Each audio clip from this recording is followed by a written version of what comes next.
আবারও একটি rape case.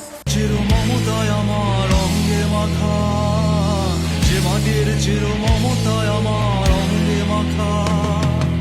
এইবারে কোনো কলেজ স্টুডেন্ট বা স্কুল স্টুডেন্টকে রেপ করা হয়নি, এইবারে রেপ করা হয়েছে মাত্র 3 বছরের একটি বাচ্চা শিশুকে।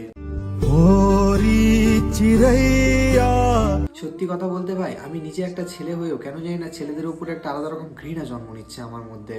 কারণ একবার তোমরা নিজেরাই ভেবে দেখো, একটা মানুষ কতটা নিকৃষ্ট বা কতটা নীচ মনের হতে পারলে তারপরে সে একটা মাত্র 3 বছরের শিশুকে রেপ করে। শুধু রেপ না, সে যে রেপ করেছে সেটা যাতে কেউ বুঝতে না পারে সেই জন্য সেই বাচ্চাটির মাথায় সে পাথর দিয়ে প্রতিনিয়ত আঘাত করে করে তাকে হত্যা করে ফেলে। সত্যি কথা বলতে ভিডিওর মধ্যে আর জাস্টিস বলবো না, কারণ কিছুদিন আগে আমাদের কলকাতায় যে ঘটনা হয়েছিল সেটার কি কোনো জাস্টিস পেয়েছি আমরা?